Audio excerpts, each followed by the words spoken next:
Oh hell internet, I'm back again with another chapter from the book of Master Mo. This time we're going into the third section of the core doctrines, universal love. But I'm skipping to chapter 15, that is universal love 2. Universal love 1 is a little bit short and doesn't really get to some of the meat and bones of the ideas. But universal love essentially is the golden rule.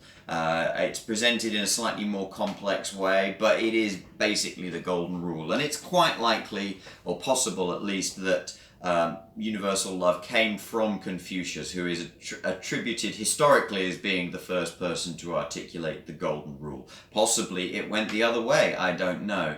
But there are other places that the golden rule has come up, and I think those are independent. I'm not quite sure, but I don't think all instances of the golden rule can essentially be traced back to Confucius. In case you happen not to know what I mean, the golden rule of morality is simply that you should treat other people the way that you yourself would want to be treated by them in similar circumstances.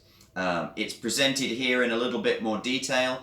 It's presented quite idealistically, but there's some sense that actually the Mohists realize how idealistic it is. And we can give them some credit in the sense that they were talking at a time when the state as an idea was much newer, and it wasn't necessarily completely clear that human nature is in some sense incompatible, it seems sometimes, with the idea of the golden rule. But now we're in a new world, we're in a new time, and it's always something that's been there. It's never gone away. So let's see what Mo says about it. Universal Love 15.1. Master Mo spoke, saying, "The way in which the Ren man conducts affairs must be to promote the benefits of the world and eliminate its harms, and in this way to conduct his affairs.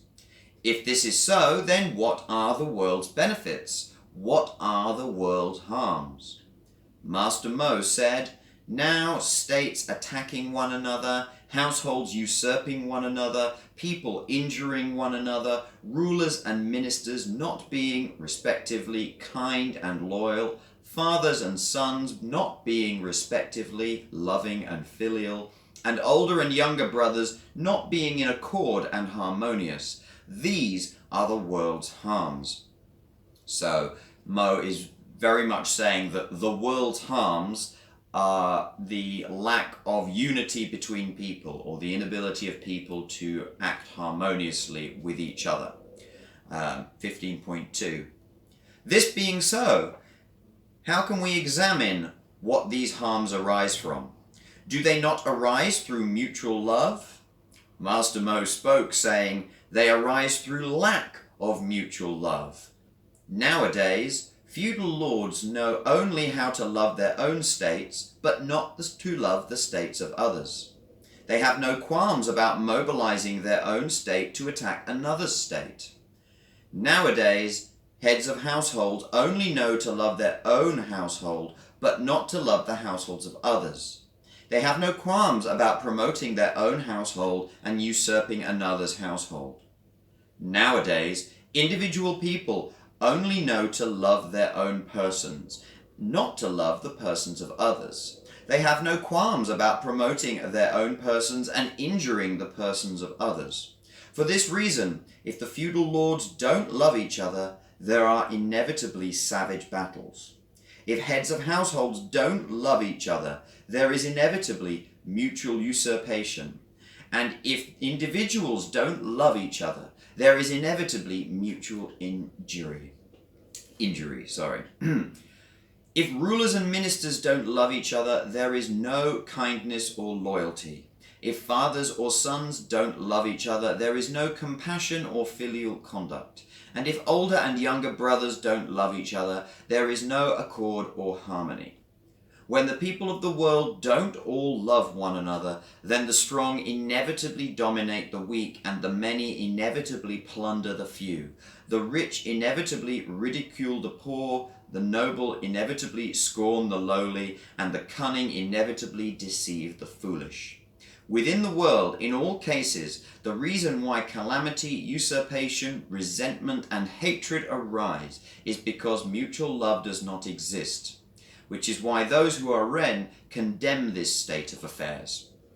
And again, Ren is a quality of being loving, humane, benevolent, compassionate, basically. And this, again, comes across as idealistic, and you might think, well, yes, and what are you going to do about it? And that's indeed exactly what I wrote in the margin the first time I read it.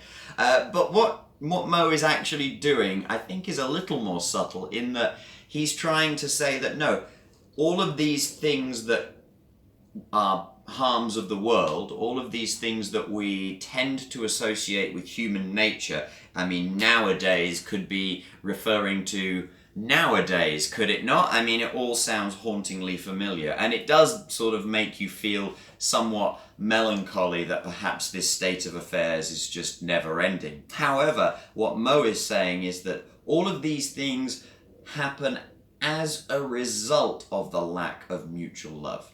I think the natural inclination is to sort of see these harms of the world as an expression of their not being mutual love. But Mo is essentially saying that the mutual love comes first, or the lack of mutual love comes first, and it is only then that people begin to treat each other in these self-destructive and selfish ways.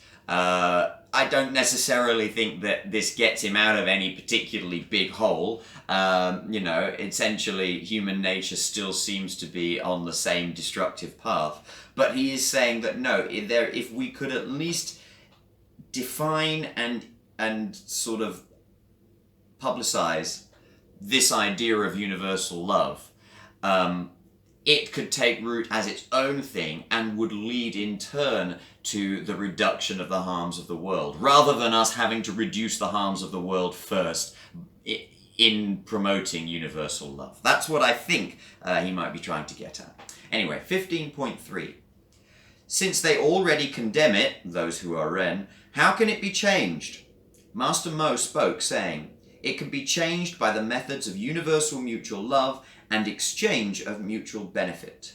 This being so, what are the methods of universal mutual love and exchange of mutual benefit?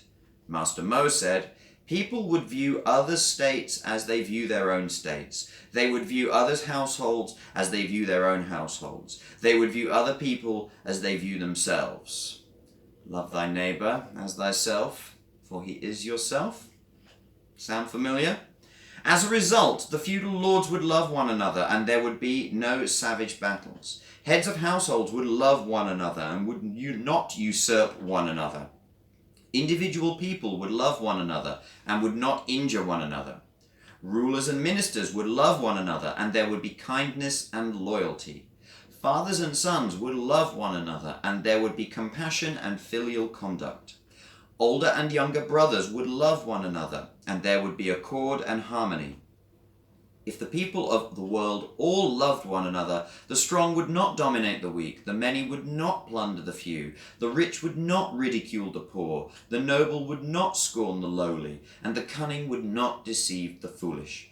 Speaking generally, because there was mutual love, there would be nothing in the world to cause calamity, usurpation, resentment, and hatred to arise. That is why those who are Ren praise it.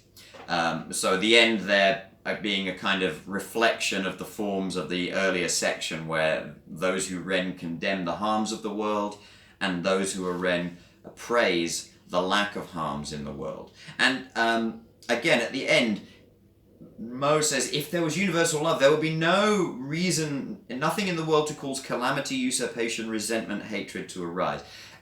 The first word, calamity, I think is wrongly put, because essentially calamity can happen just by bad luck. But all those other things are specifically referring to political relationships between people. So all the other words, usurpation, resentment, and hatred, you can say, well, okay, yes, we could get rid of those things in this idealistic vision. We would not, therefore, remove every bad thing that happens in the world, because poor fortune, poor planning, etc. could still arise. But at least the political realm between people would be in accord and harmony.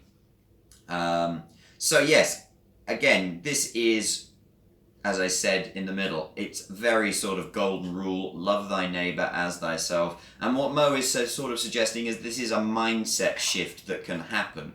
This is something that can occur independently of whatever is going on in your personal world. You can look at your neighbour as you would look at yourself. And it's really an argument against solipsism. It's simply to say, of course, we can never know truly what exists outside our own sensation, but it is entirely plausible, and we should work on the basis that other people that we meet in the world today are people in exactly the same way that we are, and they have goals that are exactly as valid as our goals, and we should do our best to bear that in mind when we act. And that really, in the philosophical sense, is what the golden rule is putting forward. 15.4. Nevertheless, nowadays, officers and noble men of the world say, that may be so. If it were universal, it would be good. However, in the world, it is a difficult matter. Master Mo spoke, saying, this is only because the officers and noblemen of the world don't recognize its benefits or understand the reasons for it. At the present time, attacking cities, fighting on the battlefield, and sacrificing oneself for fame are all things that the ordinary people of the world find difficult. However, if the ruler advocates these things, officers and people can do them. By comparison, universal mutual love and exchange of mutual benefit are quite different from these things. If a person loves others, then others must as a result love that person. If a person benefits others, then others must as a result benefit that person. If a person hates others, then others must as a result hate that person. If a person harms others, then others must as a result harm that person. Where is the difficulty? It is only because those above don't make it part of their government that their officers see no reason to do it. So Mo is clearly blaming the upper echelons here, and this is kind of starkly against what he said earlier about the nature of the superior and inferior relationship. And like I said, he always takes as his presupposition that those things function only when the Son of Heaven and all of the officials are lower down. The trickle-down virtue really is doing what it's meant to do, which of course it doesn't always. But yes, if people don't want to die on the battlefield, sacrifice themselves in wars, why do they do it? It's because that's what they're getting from the ruler. And it is the rulers who need to accept the notion of universal love. And then, if that is the case, then the rest will follow on from that. I mean, when Master Mo says, if a person loves others, then others must, as a result, love that person, and so on, that use of the word must is essentially trying to establish a logical relationship between the two. And I think, you know, the last one, and it's interesting, he starts with love and then ends with harm, not hate. If a person harms others, then others must, as a result, harm that person. The cycle is self-perpetuating. And therefore, if you have universal love as your starting point, ultimately, love is what becomes self-perpetuating. There are a couple of absurd examples here kind of demonstrating this. 15.5. In former times, Duke Wen of Jin liked his officials to wear clothing of poor quality, so they all wore garments of used wool, carried their swords in oxhide belts, and had caps of rough silk. On entering, they attended the ruler. On leaving, they walked from the court. Why did they do these things? The ruler liked these things, so his officials did them. An interesting example, this duke is obviously forcing his officials to wear lowly garb. You could see that as a beneficial thing in the sense of encouraging them not to become pompous in their office. However, it does also expose a certain arrogance in the ruler to demand that all of the officials... It does not, for example, say whether Duke Wen of Jin wears lowly garb in this case. That would be a significant point, I think. But Regardless, we can assume that the Duke's officials would not have wanted to be wearing lowly garb. However, they did these things because their ruler liked them. 15.6. In former times, King Ling of Shu liked officers with slender waists, so King Ling's officials limited themselves to 1 meal a day, fastened their belts after breathing in, and needed the support of a wall to stand up. Within a year, the faces of the court officials had become dark and sallow. Why did they do these things? The ruler liked them, so his officials were able to do them. Formerly, the Yue king, Goujian, loved officers who were brave and advised his officials of this. Then, privately, he ordered a man to set fire to his palace to put his officers to the test, saying, "All the treasures of the Yue kingdom are in there." The Yue king himself struck the drum for his officers to advance. When they heard the sound of the drum, they rushed forward in a disorderly rabble. Around 100 men lost their lives in the fire. The king of Yue then beat the gong to sound the retreat. And here, of course, it shows that we must beware the hubris of the ruler. And if it wasn't clear already, when the ruler likes things, so his officials do them, this can institute the world's harms just as well as it can institute the world's benefits. There is no need, and indeed, as we can see from the point of view of the modern mass society, looking back on history, in all likelihood, the Son of Heaven was never in possession of the mandate of heaven, just as the king never had any divine right. All of the rulers of history have just been humans. There have been good ones, there have been bad ones, there have been those who truly were Ren, and there have been those who were very clearly not Ren. And in that sense, when those rulers came to power, the machinations of the state were directed by their cruel whims, or their at least careless whims, shall we say. And then certain efficiencies did the rest. Once the rulers go in that direction, once some kind of non-universal love style of government has been put into place, the games are in play, and the systems which lead others to regard their own benefits as paramount are already functioning, and at that point the battle is lost, if not perhaps the war. 15.7. For this reason, Master Mo spoke, saying, "Now things like eating little, wearing poor quality clothes, and sacrificing one's life for the sake of fame are all things that the ordinary people of the world find difficult. But if the ruler takes pleasure in them, the masses are able to do them. By comparison, universal mutual love and exchange of mutual benefit are quite different from these things. If a person loves others, then others as a result also love that person. If a person benefits others, then it's exactly the same at that point." I will skip to the end. What is the difficulty in this? It is only because the ruler doesn't make it part of his government that his officers see no reason to do it. That is just a repeating of the earlier end to 15.4.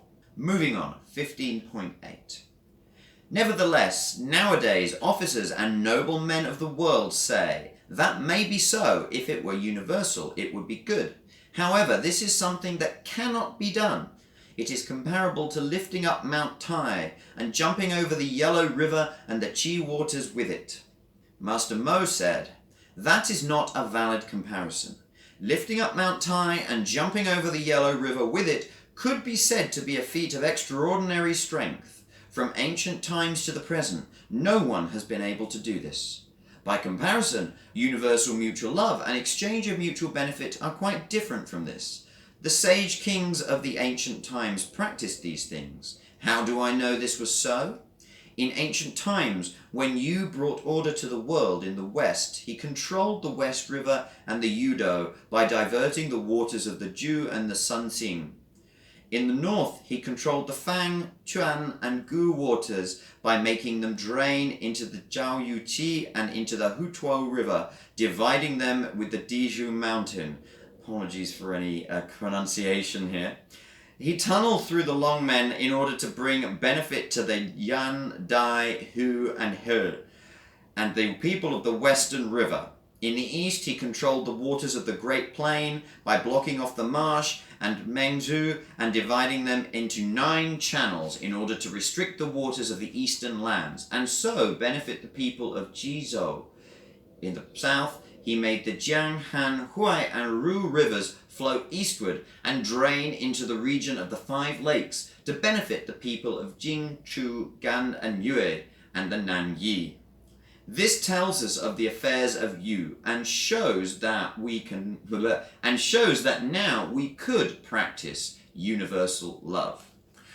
So it's making use, and in ancient China, the people who were first able to move the rivers are held up as these great. There's Yu the engineer. In fact, maybe even that could be the same one. It doesn't use the name, but check. Sorry, that is right. Yeah, when Yu brought order to the world, that must be, I imagine, Yu the engineer who basically was able to institute this way of moving water around to irrigate the land. This is something that could be done. It is not like jumping over a river from a standing start. It is not like picking up an actual mountain. It is simply through the expression of a sense of universal love and thinking, well, if we achieve these things, all of which are individually achievable, all of those, public waterworks that were achievable things, albeit great public projects, then we can bring benefit to a much larger group of people. Now, it is entirely possible that Yu the engineer was, twirling his metaphorical moustache and thinking, and then they will all come to me and I can make them part of my empire, although I don't think that's the historical perspective of him. But even if it was, it means that, okay, he did not have to act out of a sense of universal love, but the implication and the outcome is the same, that if one does genuinely take the benefiting of all people as you would wish to benefit yourself is what you take as your driving motivation, then you are able to achieve that, and the expansion of that circle of love is something that can effect change in the world. So, for this, that's the previous page again. That was 15.8, 2 more sections. 15.9. In former times, when King Wen brought order to the western lands, he was like the sun and the moon. How? For the first time, there was brightness in the 4 regions and the western lands. He made it so that great states did not insult small states, that many and numerous did not insult the solitary and few, and that the cruel and powerful did not snatch away the different kinds of millet or the dogs and pigs of farmers. And heaven looked down on King Wen's compassion, so that those who were old and without sons had what they needed to live out their lives. Those who were poor and friendless and without older or younger brothers had the various things they needed to mix with other people, and those who had lost parents when young could rely on what they needed to grow up. This speaks of the affairs of King Wen and shows that we could now practice universal love. In former times, when King Wu was about to offer a sacrifice at Mount Tai, he said, "Spirits of Taishan, I, the King of Zhou, have come to offer sacrifice.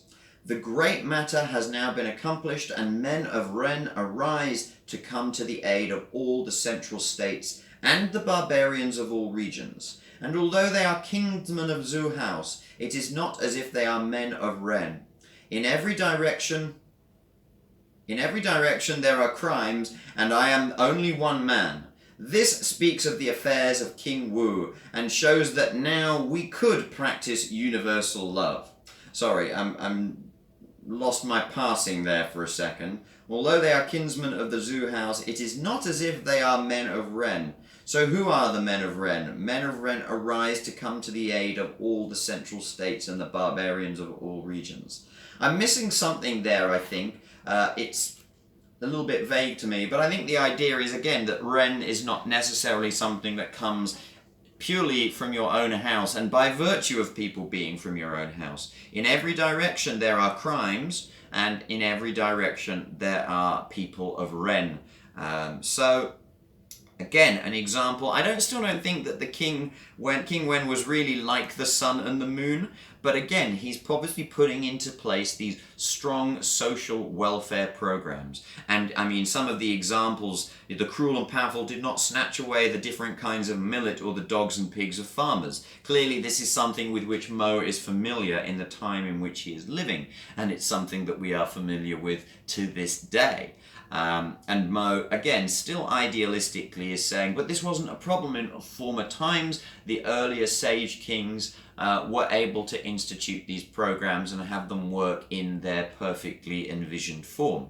Now, like I said in an earlier video, I don't think that was necessarily true. I just think that the novelty of having a bureaucracy be able to perform large-scale organization was a novelty at that point, such that people kind of overlooked the drawbacks for a while. But now, you know, in the modern time where this is now well accepted, in Mo's modern time, where this is now generally accepted, we now see that, well, the system is still not perfect, but in actual fact it never was. However, that does not change the fact that what Mo is suggesting, what many other philosophers have suggested, and what many religious figures have suggested, is that a sense of universal love, a sense of being against the solipsism of just looking inward at yourself and your own individuality, is something that the world could use in order to make positive changes on the grandest scale. And so finally, 15:10. This is why Master Mo spoke, saying, nowadays, officers and noble men of the world, if they truly wish the world to be wealthy and abhor its poverty, if they wish the world to be well ordered and abhor its disorder, should take the universal mutual love and exchange of mutual benefit as right. These were the methods of the sage kings and the way of order for the world, so it is impossible not to pursue them assiduously. And way there, the way of order, way is given a capital letter, invoking the sort of Taoist sense of the way. The simple, unadulterated, objectively true way that the world is brought into order. Now, in the case of the Mohists, in the case of the more regimented Confucianists, and in the way of the slightly more free-form Taoists, the idea that there was a single way was kind of almost sort of taken as a given. Although I suspect that many of the people privately, you know, believed, and I would say understood, that no, of course, there is not one pure way.